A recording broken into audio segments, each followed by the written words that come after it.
11th class के सारे बच्चों को स्वागत है। हम एनसीईआरटी की किताब के अनुसार पीपीटी मॉडल बना करके पढ़ते हैं ताकि हम बेसिक यानी पूरी जो कोर बेसिक है उसके हिसाब से समझ सके। आपके पॉलिटिकल साइंस राजनीति विज्ञान में 2 किताब है।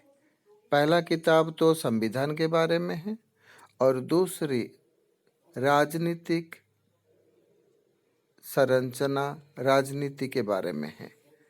तो दूसरी किताब का पहला लेसन पहला अध्याय पढ़ते हैं। पहला अध्याय है राजनीतिक सिद्धांत। राजनीति तो आप सब जानते हैं और सिद्धांत यानी शोध शब्द से लिया गया है जिसको अंग्रेजी में रिसर्च कहते हैं। इसमें हम मुख्यतः 4 चीज पढ़ेंगे। पहला राजनीति क्या है, दूसरा राजनीतिक सिद्धांत क्या है, तीसरा राजनीतिक सिद्धांत को व्यवहार में उतारेंगे कैसे, चौथा हमें राजनीतिक सिद्धांत क्यों पढ़ना चाहिए। तो चलो हम शुरू करते हैं। राजनीति क्या है?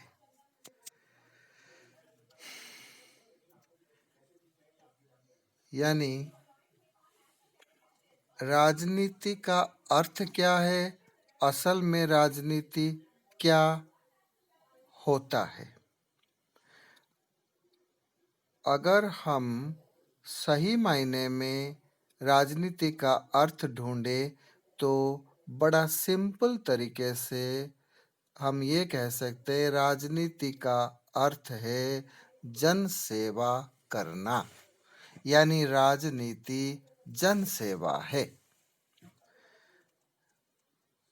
राजनीति का जन्म समाज के साथ साथ हुआ है।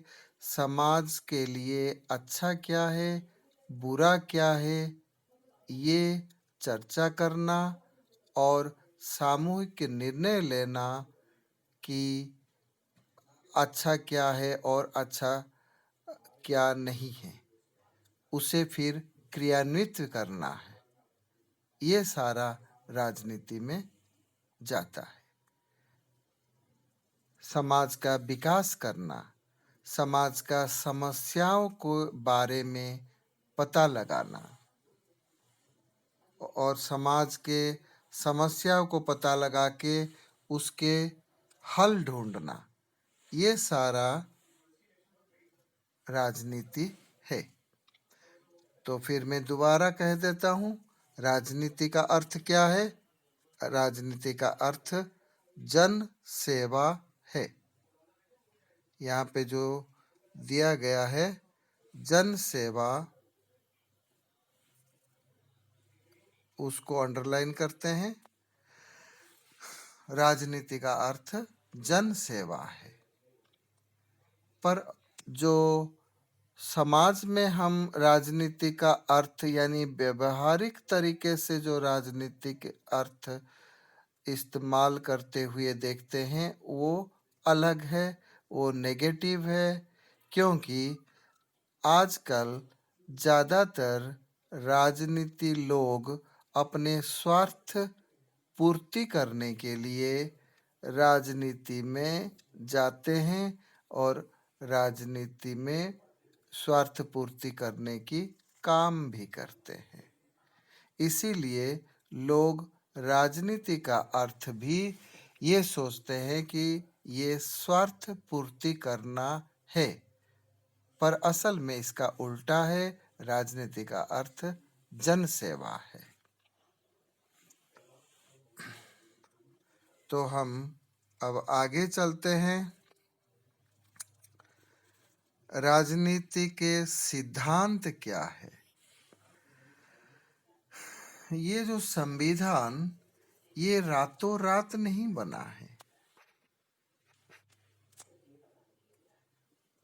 ये संविधान बड़ा वाद विवाद हो करके बना हुआ है, चर्चा करने के बाद बना हुआ है। बड़े बड़े लोग विदेश से और हमारे देश में से जो महापुरुष से, उन्होंने कुछ वैल्यू को, कुछ मूल्य को बड़े इम्पोर्टेंट दिए हैं, गुरुत्व दिए हैं। जैसे स्वतंत्रता। स्वतंत्रता को हमारा गांधी जी भी बहुत इम्पोर्टेंस दिए हैं और प्रमुख रूप से माने हैं। वो ये माने हैं कि स्वतंत्रता से ही हमारा जो पर्सनालिटी है, हमारा जो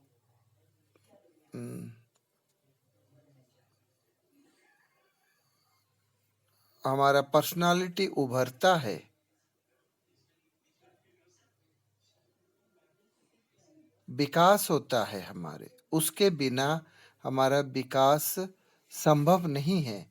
तो स्वतंत्रता को प्रमुख रूप से, मूल रूप से रखना चाहिए और इसीलिए स्वतंत्रता को हम संविधान में भी मौलिक अधिकार में शामिल कर रखे हैं।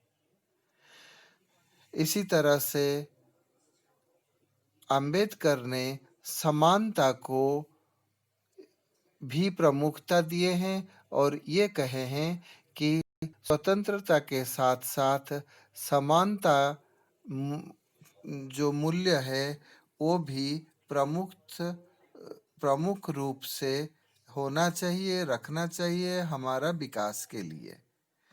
तो समानता को भी हम मौलिक अधिकार में शामिल किए हुए हैं और यही सारे मूल्य को जो हम रखे हैं क्रियान्वित करने के लिए, देने के लिए लोगों को, ये सारा है राजनीतिक सिद्धांत। राजनीतिक सिद्धांत उन विचारों और नीतियों को व्यवस्थित और प्रतिबंधित करता है जिनसे हमारे सामाजिक जीवन, सरकार और संविधान ने आकार ग्रहण किया है। जैसे स्वतंत्रता, समानता, न्याय, लोकतंत्र और धर्मनिरपेक्षता जैसे मूल्य का अर्थ स्पष्ट करता है और इसे समाज में लाने की चेष्टा करता है। और कैसे चेष्टा करता है? देखो, हमारा संविधान में मौलिक अधिकार दिया हुआ है एक एक जन लोगों को, एक एक लोगों को। इसी तरह से वो मूल्य को बढ़ावा देने के लिए चेष्टा करता है। स्वतंत्रता को मौलिक अधिकार में रखा गया है। स्वतंत्रता के साथ साथ समानता को भी मौलिक अधिकार में रखा गया है। उसके बाद सामाजिक न्याय को मौलिक अधिकार के रखा गया है और धर्मनिरपेक्षता को भी हमारा संविधान में प्रमुख रूप से रखा गया है। सरकार को कहा गया है कि धर्म एक निजी मामला है, यानी कोई भी आदमी कोई भी धर्म अपना सकता है और वो धर्म उसका निजी मामला है, उसमें सरकार कोई हस्तक्षेप नहीं करेगा। इसी तरह से हम जो मूल्य है उसको एक एक लोगों में बढ़ावा देने के लिए चेष्टा कर रखे हैं संविधान के अनुसार। तो यही जो मूल्य को बढ़ाने की कोशिश किए हैं, इसको हम कहते हैं राजनीतिक सिद्धांत। तो चलो हम आगे बढ़ते हैं। हमें राजनीतिक सिद्धांत क्यों पढ़ना चाहिए? पहली बात तो हम मतदान करते हैं। हमारा देश लोकतंत्र है, गणतंत्र है। हमें मतदान का अधिकार मिला हुआ है। हम चुनते हैं सरकार को, प्रत्याशी को। संसद में जाने के लिए जो प्रत्याशी खड़े होते हैं उनको चुनते हैं। तो चुनने के लिए हमें राजनीतिक सिद्धांत पढ़ना चाहिए ताकि हम सही प्रत्याशी को चुन सके। हम राजनीतिक चर्चा कर सके, राजनीतिक जो नियम कानून बनाया जाता है उसको समझ सके। और दूसरा, अच्छे नागरिक बनने के लिए ये जरूरत है। अच्छे नागरिक वही है जो समाज के लिए अच्छे निर्णय ले सके, अच्छे चर्चा कर सके, अच्छे प्रॉब्लम सॉल्व कर सके, सॉल्यूशन यानी हल ढूंढ सके। तीसरा, समाज में जो मूल्य चाहिए जैसे स्वतंत्रता, समानता, न्याय, धर्मनिरपेक्षता, ये सारे उगाने के लिए हमें राजनीतिक सिद्धांत की जरूरत है। तो यही है इसी किताब में जो पहला चैप्टर में दिया हुआ है। इसका प्रश्नावली आप लोग कर सकते हो। जैसे पहले में दिया हुआ है सही गलत करने के लिए। पहला लिखा हुआ है राजनीतिक सिद्धांत उन विचारों पर चर्चा करते हैं जिनके आधार पर राजनीतिक संस्थाएं बनती है। बिल्कुल सही है। जो राजनीतिक संस्थाएं हैं वो बहुत ही इम्पोर्टेंट है। राजनीतिक सिद्धांत उसी पर चर्चा करता है। राजनीतिक सिद्धांत उसी पर चर्चा करता है, उसको सुदृढ़ करने की बातें बताता है। और ये राजनीतिक संस्थाएं ही हमारा लोकतंत्र को कायम रखता है। राजनीतिक सिद्धांत विभिन्न धर्मों के अंतर संबंधों की व्याख्या करते हैं। गलत है ये। हमने इससे पहले कहा था कि हमारा संविधान धर्मनिरपेक्षता है, यानी धर्म एक निजी मामला बताया गया है। आदमी को स्वतंत्र कर दिया गया है। वो कोई भी धर्म अपना सकता है। उसका धर्म उसका निजी मामला है। सरकार उसमें हस्तक्षेप नहीं करेगा। सरकार जितने धर्म से अलग रहेगा, यानी धर्म से अगर पूरी तरह से विच्छेद रहेगा, उतना ही अच्छा सरकार शासन कर सकता है। यह समानता और स्वतंत्रता जैसी अवधारणाओं के अर्थ की व्याख्या करते हैं। ये सही है। राजनीतिक सिद्धांत और कुछ नहीं, मूल्य को चर्चा करता है और मूल्य को बढ़ाने के लिए कोशिश करता है। यह राजनीतिक दलों के प्रदर्शन की भविष्यवाणी करते हैं। यह गलत है। राजनीतिक दलों के बारे में यानी भविष्यवाणी नहीं करता है। उनके प्रदर्शन के बारे में उसे कोई लेना देना नहीं। दूसरा, राजनीति उस सब से बढ़कर है जो राजनेता करते हैं। क्या आप इस कथन से सहमत हैं? हाँ, हम इस कथन से सहमत हैं। राजनेता क्या करते हैं? अब ज्यादातर राजनेता स्वार्थ पूर्ति करने के लिए कोशिश करते हैं, जोड़ तोड़ करते हैं, पर राजनीति ये नहीं है। राजनीति क्या है? जन सेवा करना है, पहली बात। दूसरी बात, समाज के प्रॉब्लम्स के, समाज के कठिनाई समस्याओं का चर्चा करना और उसका हल निकालना है। समाज में क्या अच्छा है, क्या बुरा है, उसका निर्णय करना और समाज में मूल्य को किस तरह से बढ़ावा देना, ये राजनीतिक सिद्धांत है। तो इसी तरह से दूसरे दो सवाल भी आप कर सकते हो और किताब को अच्छी तरह से पढ़ सकते हो। हम जो जो पढ़े हैं उसका समरी अगर हम करें तो हम इस तरह से फिर दोबारा डिस्कस कर सकते हैं। हमने पढ़े राजनीति क्या है। राजनीति एक जनसेवा है।